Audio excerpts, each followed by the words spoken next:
Well, I can speak now to the Reform UK Deputy Leader, Richard Tice. Good morning, Richard. Good morning. Everybody's talking about you. Let's start with the leader of the Church of England, who says that your policy on asylum is isolationist, short-term and knee-jerk. What part of that is wrong?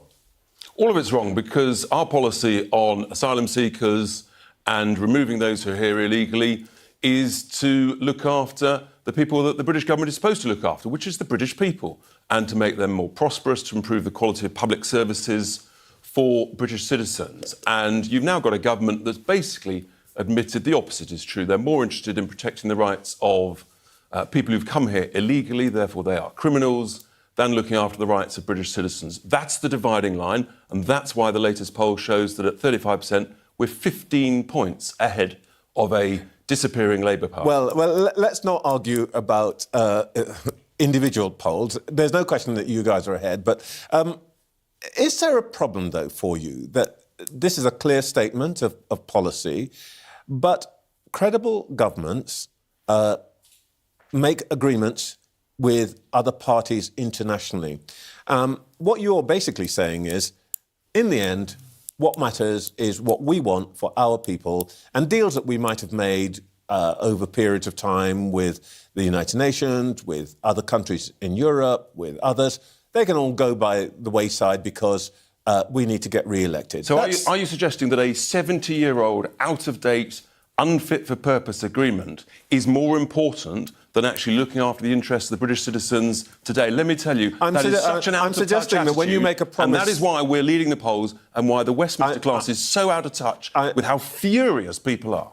I'm suggesting that when you make a promise to a partner, whether it be another individual or another country, you need to keep it. Or if for as long as it works for a government and our citizens. Or if you want to change it, you have to get that... You give due notice. You need to do that with agreement rather than unilaterally. You give due notice. So if it's 6 months' notice, we give 6 months' notice. It's just the same as in a business contract. When you're renting a property, you come to the end of the lease. You're never going to do business with people who suddenly turn up and say, by the way, we've changed our minds. No. You are never going to do that. What you do is you do business on the basis of the laws and the notice period for an international agreement. Most international treaties have an exit clause, a termination clause. Frankly, if they don't, then that's negligent in itself. Let's go back to the key point. This government seems to have forgotten that it is elected to look after the interests of the British people and to make us more prosperous. And if it abandons that duty, frankly, they should give up and call a general election. Are you saying to the Archbishop, essentially, keep your nose out of politics? Look, I'm a Christian. I enjoy the church. I believe in God, but no, the role of the Archbishop is not actually to interfere with international migration policies that is determined by the government. But it is his job to tell us what he thinks and what the church thinks is morally right. Correct. That's very different from international migration policy. And don't governments have some responsibility to demonstrate moral behaviour, or is it just a business transaction being in government? It's a bit of both, but fundamentally... No, you can't have it both ways. It's not an either-or, but fundamentally, I repeat, the role of the government is to make people better off, to improve our public services, to improve access to housing, and by removing hundreds of thousands of people who are here illegally, will ease the pressure on the housing market, will ease the pressure on the labour market, and that'll lead to higher wages. Because currently, with give or take 1 million people illegally potentially working in the UK, that is suppressing British wages with a huge black market. All right. Can I just ask you to talk about one thing clearly? You want your councillors to object to the presence of asylum hotels in their areas, and you said pursue legal means. Can you be clear with us that there is no encouragement from your party to the sort of person who want to break into asylum hotels in masks and to intimidate asylum seekers? Of course. What a ridiculous suggestion, Trevor. It's not a ridiculous suggestion. It is a ridiculous suggestion. Well, we have consistently said... Frankly, Trevor, that is outrageous. Let me finish. Whether it's ridiculous or not, I want to give you the opportunity to say it's ridiculous. That's the point of this interview. Which is exactly what I'm saying. It's an outrageous suggestion. Of course we're not suggesting that. We've always suggested lawful, peaceful protest, nothing else. All right, let's talk about your broader plans on this area. You want to stop illegal immigrants landing in the first place. You've talked about deploying the Royal Navy. What would sailors' orders be? Would it be that they should sink small boats if they didn't turn back? I think you might be suffering a little bit of August sunstroke, Trevor. Of course we're not saying sink boats. Get a grip.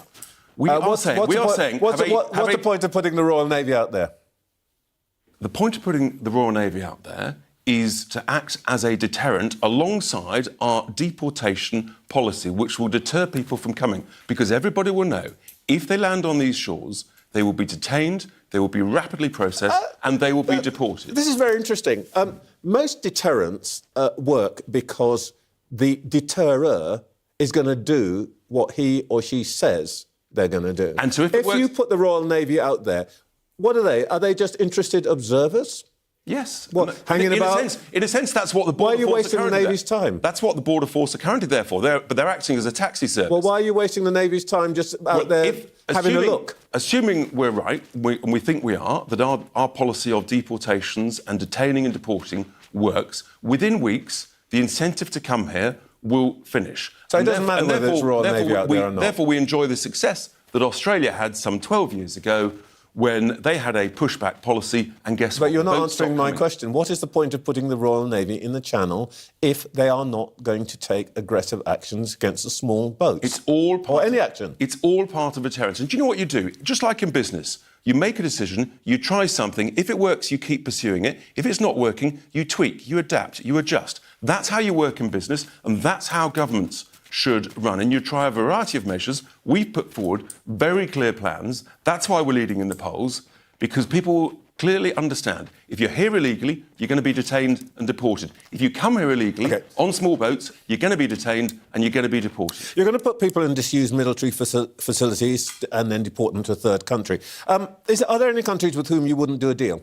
Afghanistan? Sudan? We will look to do return deals with a variety of countries. And do you know what? Sometimes in business, you do business with people you don't like. If we want a ceasefire in Gaza, you've got to do a deal with the vile terrorist Hamas. If we want a ceasefire in Ukraine, you've got to do a deal with the vile monster Putin, OK?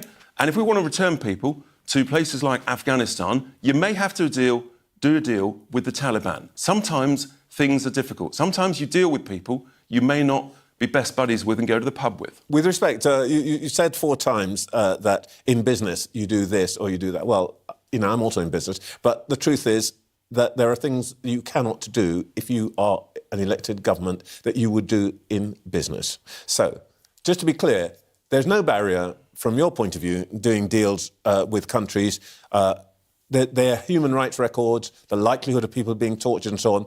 It makes no difference. You would not, for example, you would probably then have to resile from the Refugee Convention, would you? We've already said, Nigel was very clear last Tuesday, that we will essentially derogate from whatever international treaties are necessary in order to make this policy effective. Because once again, let me be 100% clear for everybody. We have to look after the interests of the British citizens. We're not responsible for every monstrous, despotic regime all over the world. We're responsible for British citizens. Our conduct, aren't we? We're responsible for British citizens and to make us more prosperous. And I'll tell you why I use the word business, for who we decide are our friends and our relationships. If we keep spending more than we're earning, right, we're going to go bust as a country in the same way that businesses go bust. Right. That's why the 30-year gilt yield is rising to completely unsustainable levels. OK. Elon Musk says that the British government has declared war on the British people. Over the top or fair comment? Mr. Musk enjoys free speech, and sometimes he might be over the top, sometimes it might be fair comment. In a sense, what he says is not relevant to me or us. We're focused on what's right for the British people. All right. Can I ask you about something else that the Archbishop has talked about, and that's the 2-child cap on benefits.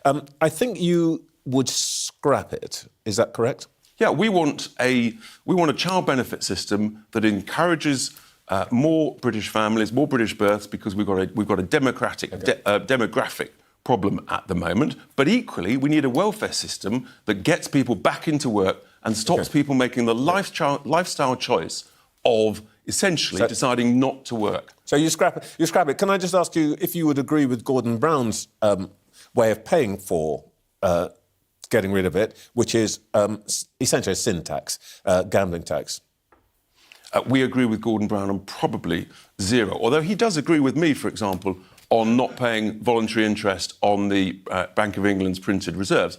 But look, we'll decide how to pay for it in our way. That's the reality. Oh, so you're not ruling out a gambling tax? We're not setting a policy for a budget in 4 years' time after the next general election that we win. On your show, however brilliant You've already done that on child benefits, Kat. You said the policy. So why not on this? Because you're asking a very specific to link something directly. OK. You complain when we don't take you seriously, and now you're complaining when I'm asking you what you do as government. Anyway. Wonderful to see you. Richard Tice, thank you for your time this morning.